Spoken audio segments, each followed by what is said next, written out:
What's going on, arcade nerds?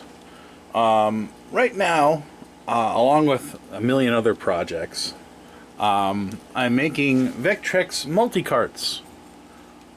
And I'm going to sell, or I have been selling them on the Facebook group Vectrex Fans Unite. Anyways, in this video, I just want to go through, you know, how the multicart works. Maybe I'll do like how I'm assembling these boards and so on. Right now, it seems all my time is being taken by assembling boards. Thank God I have like my lovely boy over here, who is soldering pie positions, and I couldn't do anything without my beautiful wife shipping stuff. And so, anyways, I guess in this video I'm going to show you me assembling one of these boards from beginning to end, and we're going to go over what the new Vectrex multicart that I'm making, how it works and what it looks like, and so on. Okay, so my battery is low. Hopefully we can at least assemble this board before the battery totally dies. So anyways, the first thing that I do is I put on the SMD chips.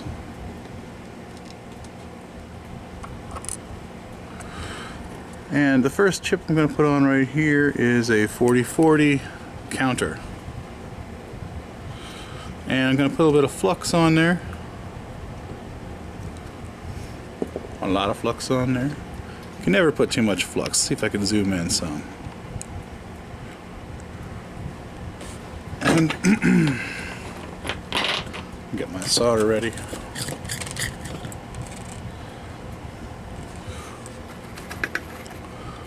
And I'm just going to get this one pad. I'm going to get this other pad just to hold it in place. I'm going to get a little bit of solder on there. And there it is.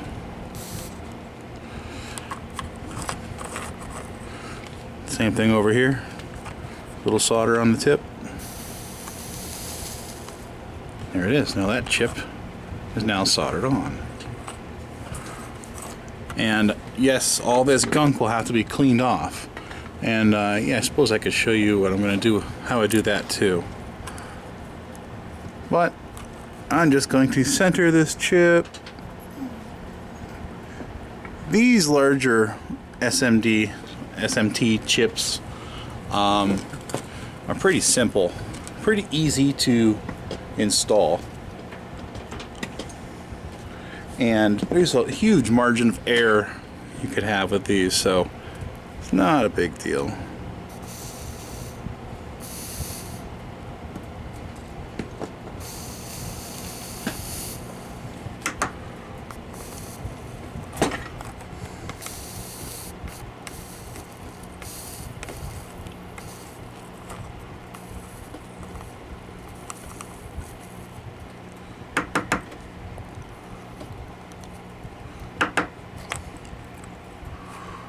Now, you may not be able to see in the camera, but you hear that knocking noise? All I'm doing is I'm tapping the bottom of the soldering iron on the bottom of the table here, just to knock off a little drop of solder. Okay, so I'm going to install this little inverter. It's a little hex inverter. Now you see how it's a little crooked? Just gonna put a little turd right there, and I'm gonna push it over a bit. There we go. Let's go with my flux. It doesn't have to be perfect, not with these little chips. But I am gonna push this with hair. Like that better.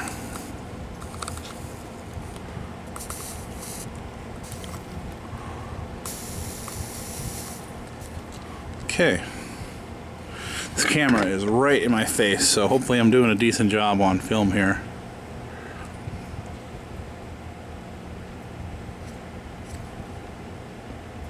Okay, so now all my SMT or SMD chips are now installed, and I'm going to install this 1N4148 diode. Let me zoom out a bit now, huh?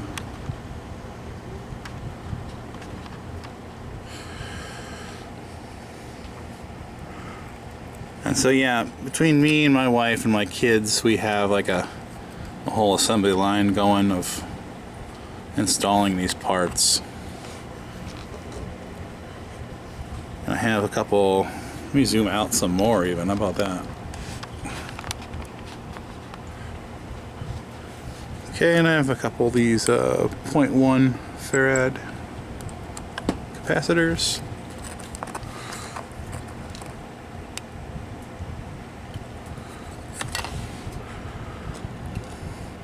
The reason these capacitors are here is to clean up any noisy signals on the power line. And now let me install this 200 ohm resistor. Now this resistor is used to limit the current that goes to this little diode that I'm going to install later.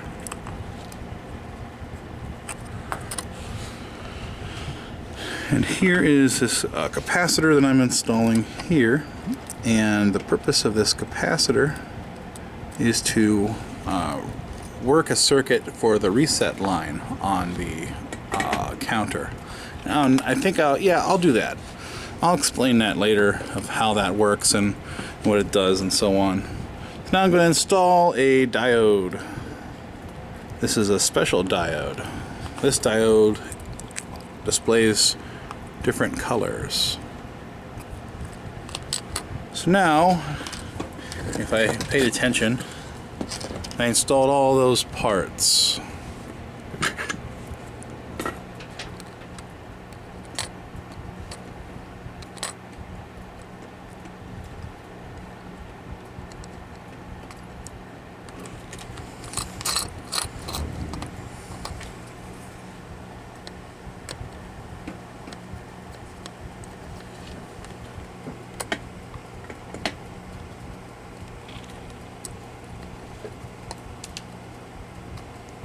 Hey Will, can you hand me the clippers again? Yep. Just sit down, sit down. Yep.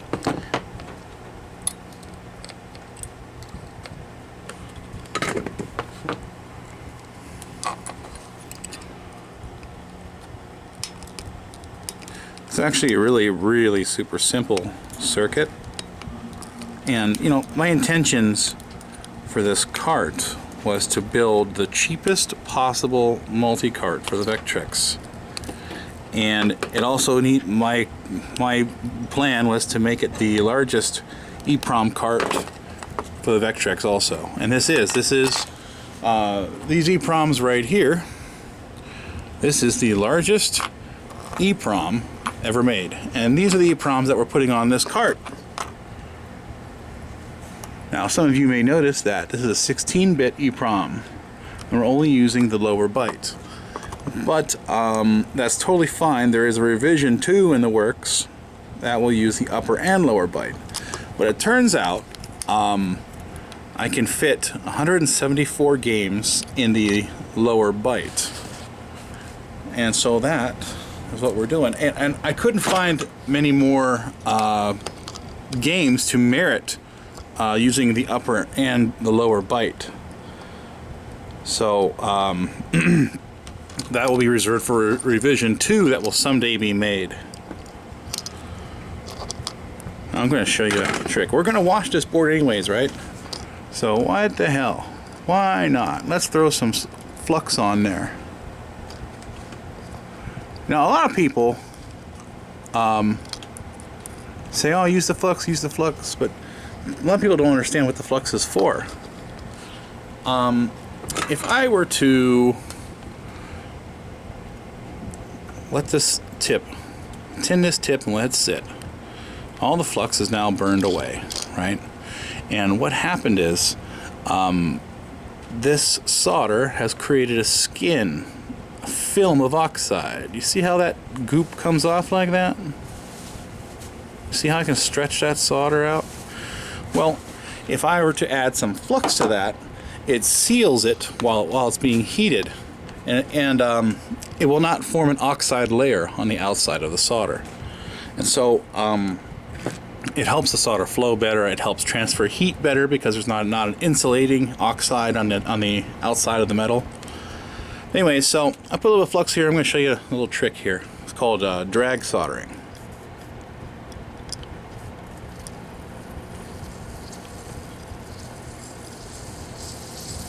Just go right down the line, rather than solder each individual point. Kind of just drag it down the line. Let's do it on this side.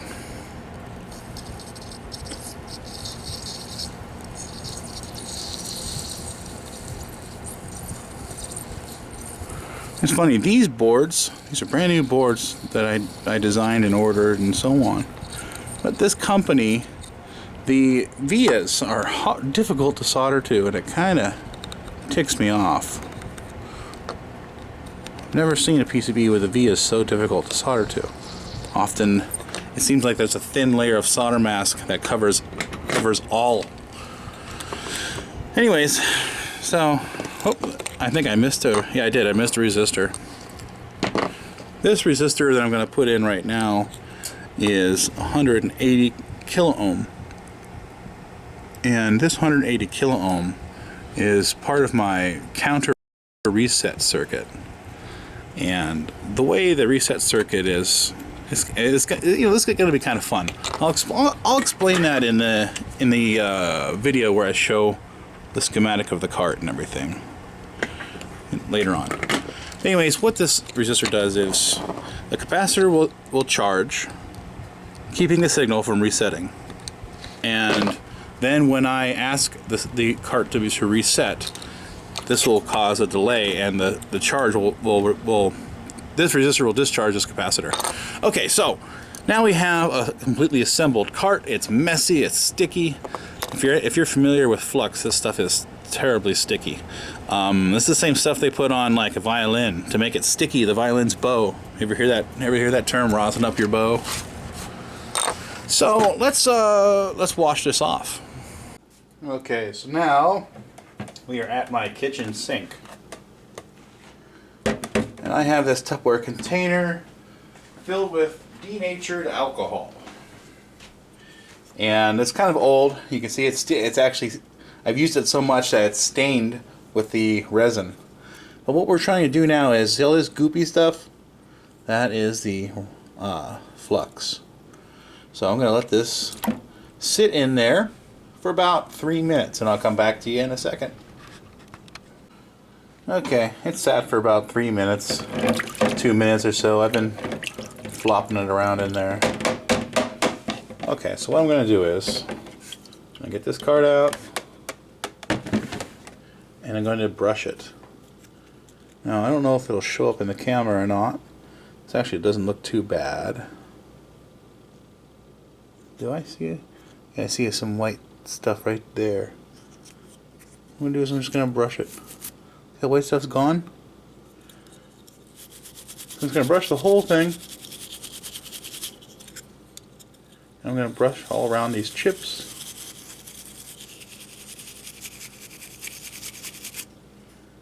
And I'm going to rinse it in the sink.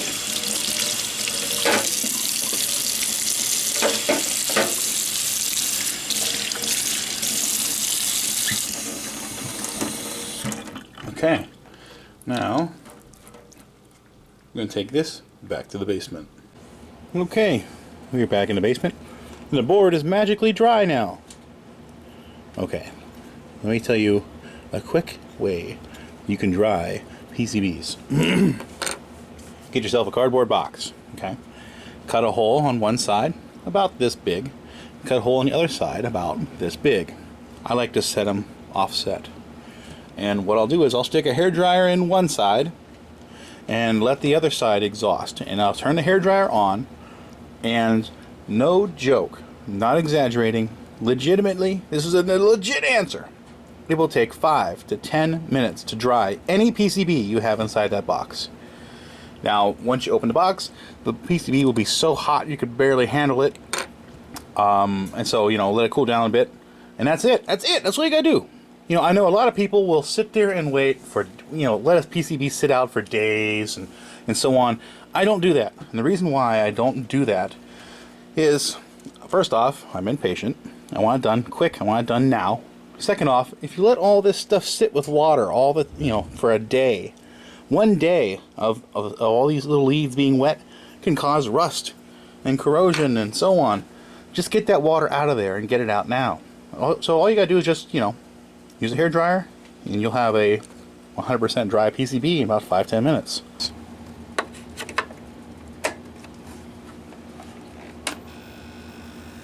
Oh yeah, remember that LED? If you could see that in camera or not. But that's what I was talking about when I was referring to that special LED. But okay, so we are working. I'm not going to go through any. I'm not going to show you any of this yet. Let me show you the schematics and explain how it works, and then we will check out how the cartridge plays. Okay, before I show you the schematics, I figured it might be beneficial to give you an oversimplified explanation of how an EPROM works. Okay, so how do I do that? Okay, let's say this bar is an EPROM. Okay, let's say this represents the data that is on an EPROM chip. Now, EPROM chips are going to have lines on them for address lines. It'll be address line 0 to address line whatever. It just depends on how large the EPROM is. The larger the EPROM, the more address lines you're going to have. Now, our EPROM in this situation is a 16-bit EPROM, but on this specific cart, we're only using the lower byte, which means when I say 16 bits, I'm talking about 16 physical wires that are coming out of the EPROM that output data. Now, we're only using 8 bits at a time because our computer uses an 8-bit processor. Okay, so let's say address line 0 or 1 only allows you to select this much data, say from here to here. Now, address line 1 is going to double the amount of data. So address line 1 will select twice that much data. And then if I add yet another address line, I can select double that. And we can go all the way down till it's larger and larger and larger until the final address line is one side or the other side of the chip, if that makes sense. Now, so the computer can only read 1 byte at a time, and the address line, it's the address line's job to pick which byte of data it wants to read. Now, the Vectrex is an 8-bit processor and is only set up with, I believe, I'll have to double check, but I believe it's only 15 address lines, which represents about 32K. Is it? Yeah, 32K. Anyways, so now since we have this multi-cart, we have more than 32K, because 32K is about one section that could fit about the largest Vectrex game you could think of. Okay, so if we were to add another address line, we'll call this A15, which is actually A16, because we start the count at 0. We would be able to double the space in this EPROM. But unfortunately, the Vectrex does not have an extra address line. So what this multi-cart does is it gives the Vectrex the ability to switch through more address lines than it was ever designed to do. And with more address lines comes more data. And every time you add another address line, you double that amount of data. Okay, so right now we're looking at the Vectrex schematics. This is, the guts of the Vectrex. And over here you can see we have our 6809 CPU. Okay, now remember those address lines we were talking about? They are right here coming off of the CPU, and they're directly connected to the cartridge port, so they can talk to the EPROMs. And these data lines are also going right to the cartridge port, so the EPROM can talk to the CPU. Now, okay, here it looks like we have A15 is the highest line. Anyways, if we want to access more data, the CPU is not capable of that because there's not enough address lines coming out of the CPU. So there's a workaround for this. There is yet another pin that connects to the cartridge port, and that is called PB6. Now PB6, if you follow my pointer here, it's going all the way to this chip right here. This is called a 6522 VIA chip. Now this has a pin, an output pin called PB6, which is controlled by software. So if a programmer wanted to, he could say turn on PB6 and it will, enable this line. Okay. Now, the way the cartridge works is, depending on how many times this line is turned on and off, it will count it and then convert that data into a, let's say, an 8-bit or however many bits it is, binary parallel signal. So anyway, so let's go to the schematic. Now this schematic is actually is not correct. This is a schematic for a revision 2 cart that it may or may not even build. Okay. But anyways, so right here we have PB6. So PB6, the software controlled line, is going all the way over to this counter, CD4040 counter. Now, depending how many times this is pulsed, this will control the outputs of this counter. It'll come out in parallel binary code. So if the counter were to pulse one time, that would leave a 1 at this signal, and so on. Okay. Now, these output lines are directly controlling these counter lines, these address lines, right?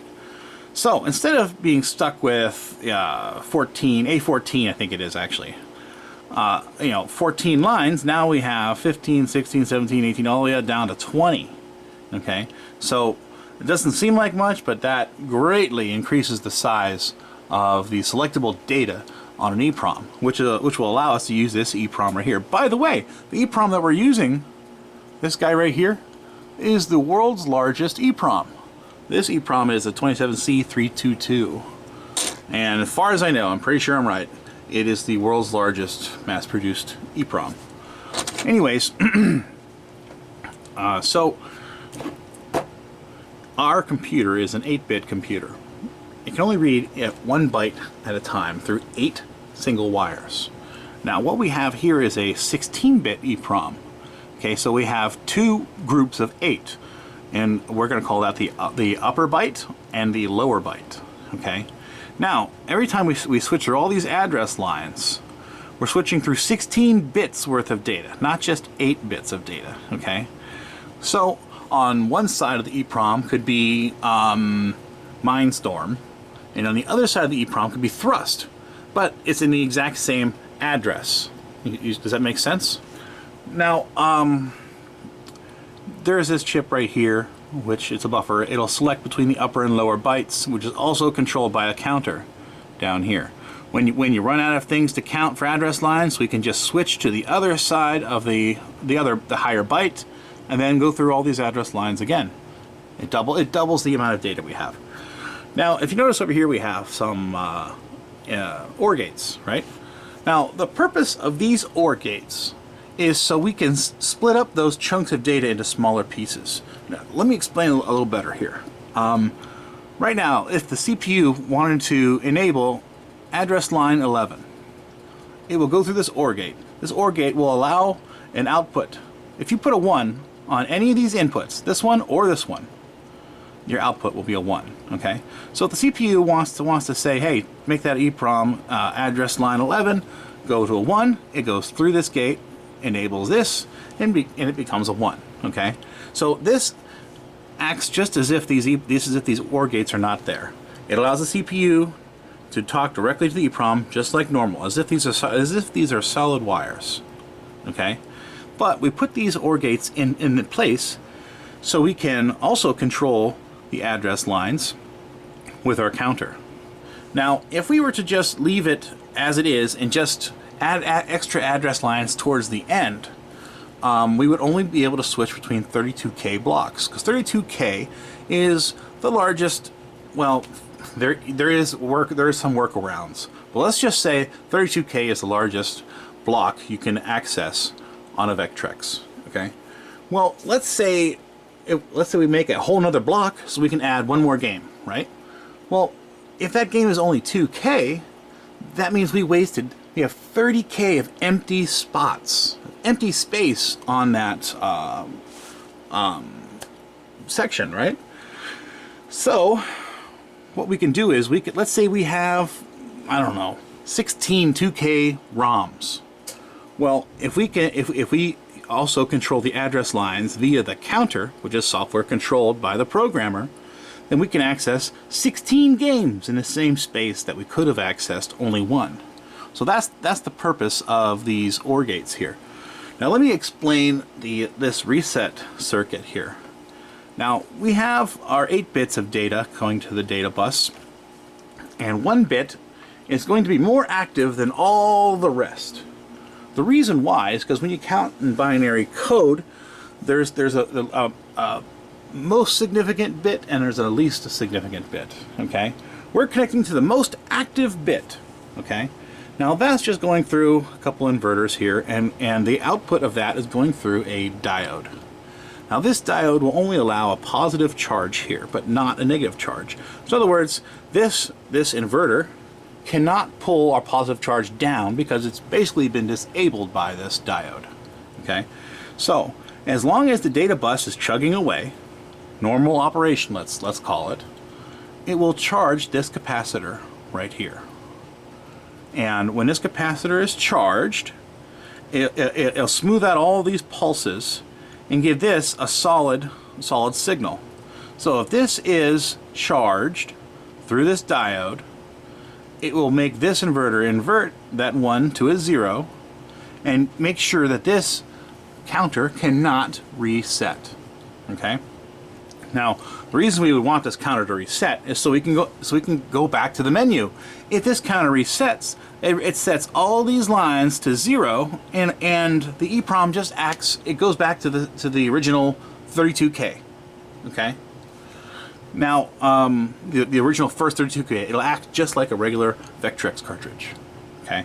So when this counter is reset, it resets everything, and this will act as if it's a cartridge made back in 1983. Okay.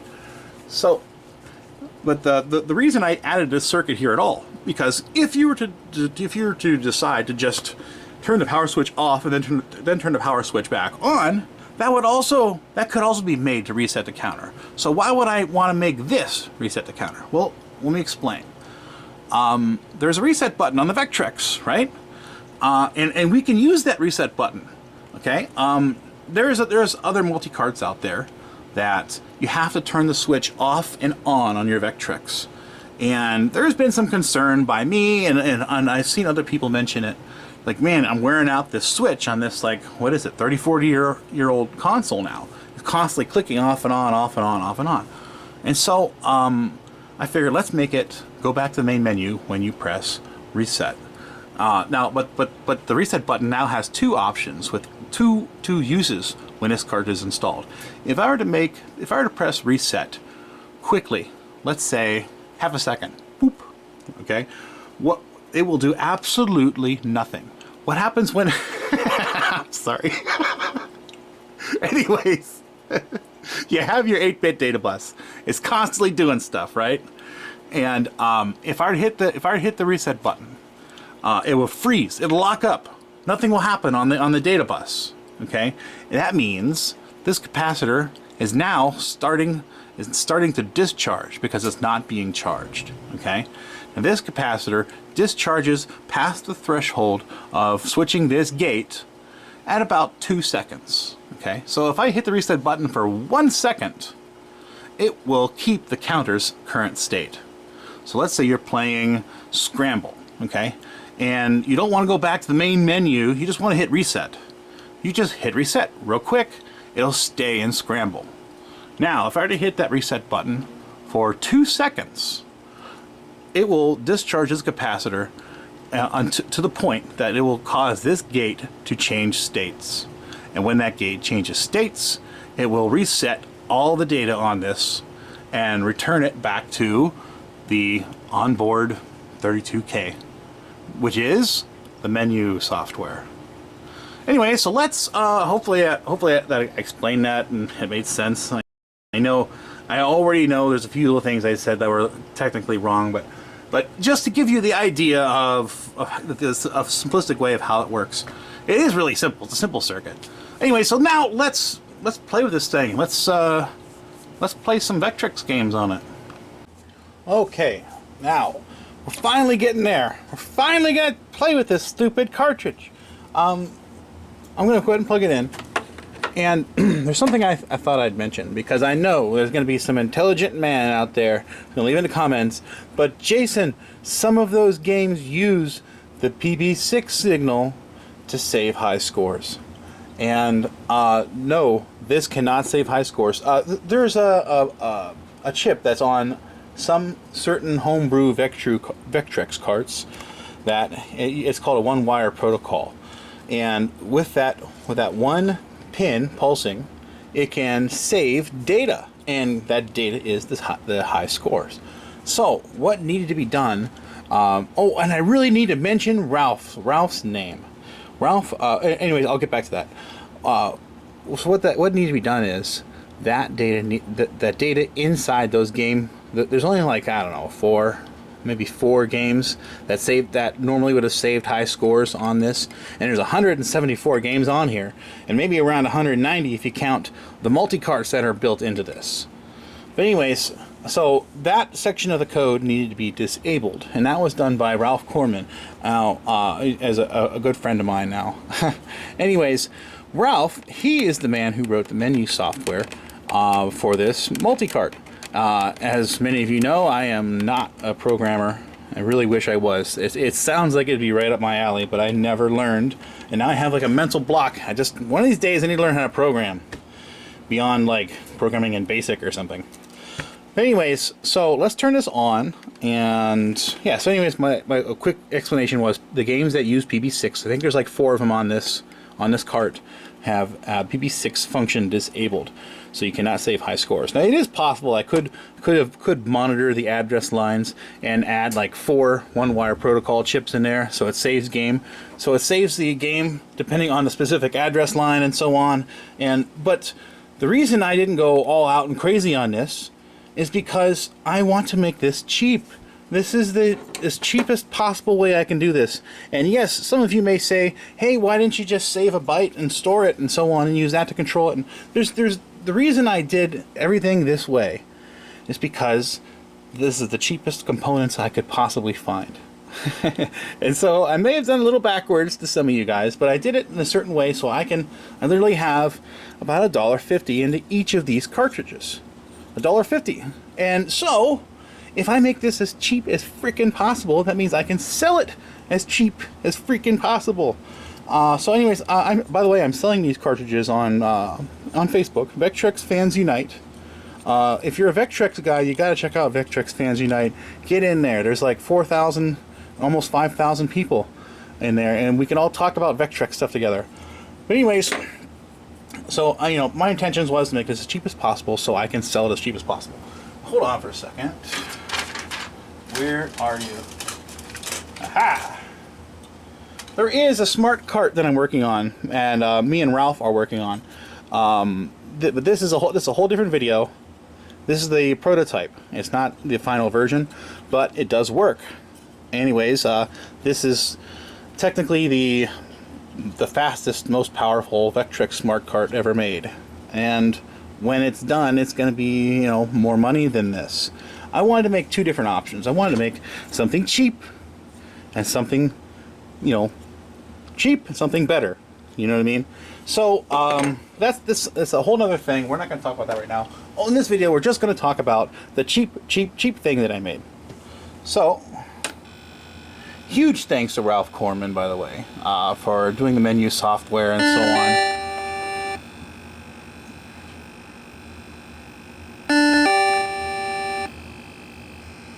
Okay, so see if I can get a better view of that screen. It's impossible to get a good clean picture on these damn vector monitors.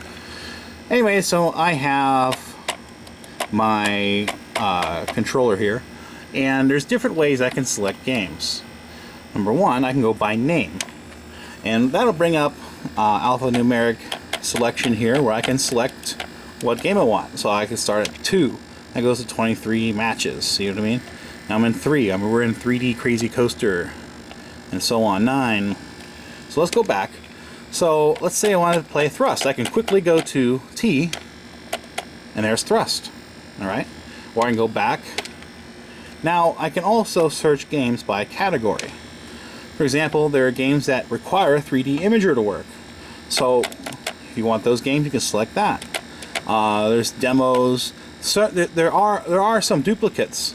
Infinite Lives. These are Infinite Lives versions of the regular games. Now those game hacks were made by or done by Chris Binary Star.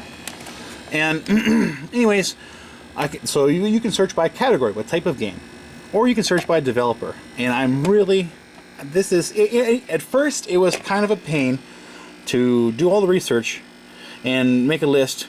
I guess it's not that complicated. It's just something that I just didn't want to do.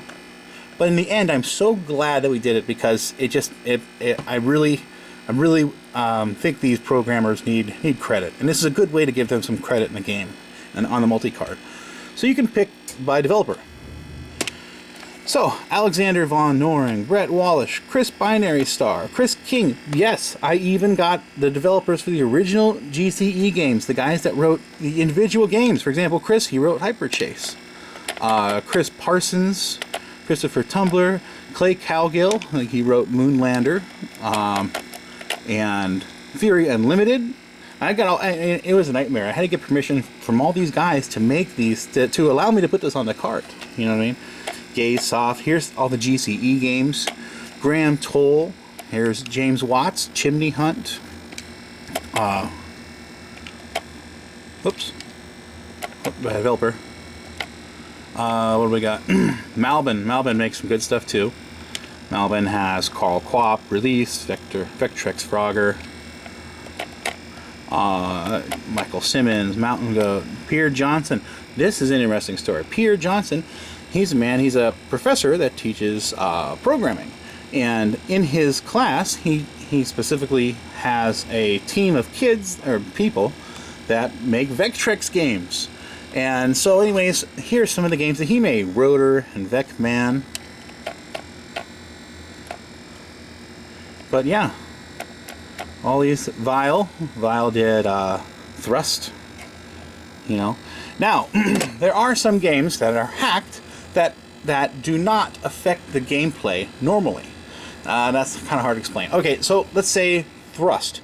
This is the hacked version of Thrust that allows you to use the spinner in port 2. So in other words, Thrust is a game that was normally meant to be played with this controller, right? And some smart man later on figured out how to make it play with this controller or the spinner. So I found all the hacked games that improve the game. You know what I mean? That give you extra controller options and so on. I put them in there rather than making a duplicate. See, I could have made Thrust and Thrust with spinner, but that would have just wasted space. So anyways, oh, and here's this one thing. Obviously, you can play Mindstorm. Now, here's this other option that I think is kind of cool. This was Ralph's idea, and I really think it was a pretty cool idea. You can say, I feel lucky. So you press the button, you got a random number generator, and it's going through whatever game, and I'm just going to hit a button now. Okay, went to Vec Drum. And with this program, you can actually change sounds and make, it's kind of interesting. You can make music with it. Okay, so that was a long press. I pressed that button for 2 seconds. Okay, That brought me back into the main menu. So let's say I want to play, oh, what's one? What's an M? Mindstorm. Moonlander. Say I want to play Moonlander. 4, 3, 2, 1. Okay, so now remember that reset function I was talking about? Well, if I want to, I can get this finger and do a quick reset press.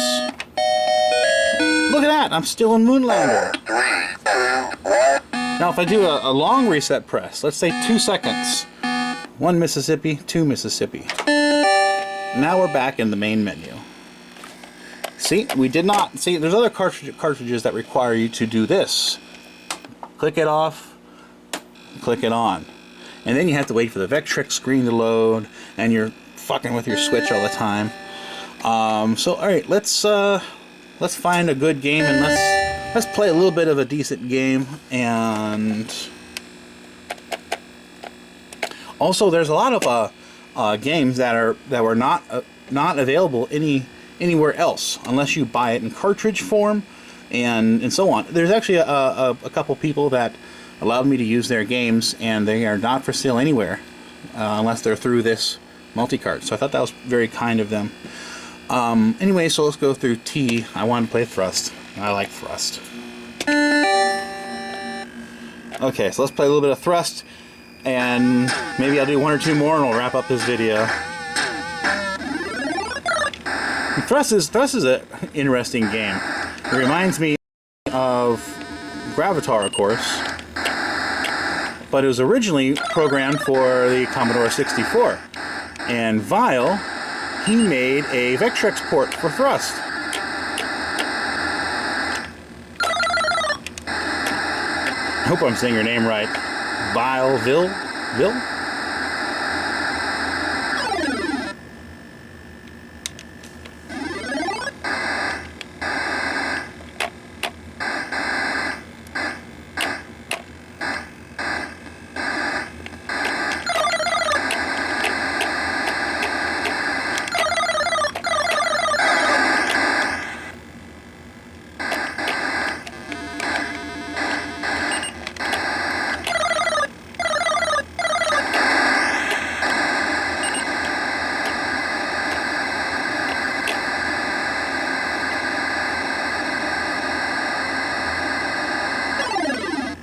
Okay, let's find something else to play. Oh, that was a quick press. And there's a long press. Okay, my name. Let's go through a bunch of stuff.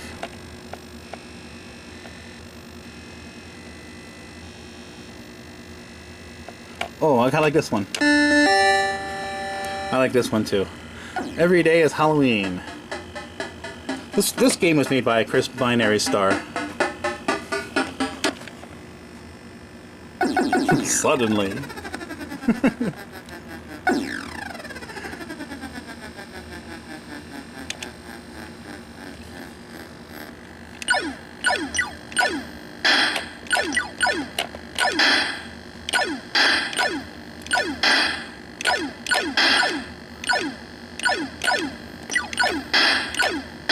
Now I had to filter through a lot of the things that weren't, you know, too ideal, but there is a few demos that I enjoy myself, and I did leave those demos in. So there's some demos, I'd have to say, I don't know, 90% of that 174 games are all games, and there is a few demos sprinkled around in there.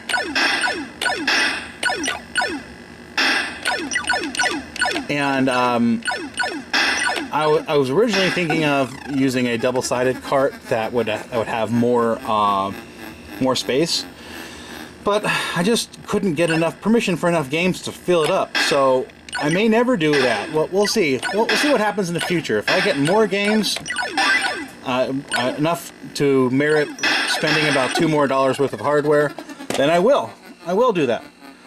But anyways, I guess that's it, right? I don't know. What else can I say? Thank you for watching, and have a good day, guys.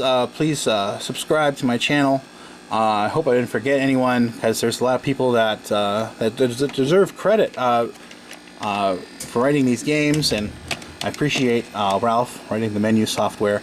Oh, I want to show you something, but I guess I won't. There are some Easter eggs on this, and maybe I'll wait for you guys. Tell me if you find the Easter egg. Post it on Vectrex Fans Unite. Anyways, have a good day, guys. I appreciate you guys. Oh yeah, has a screensaver too.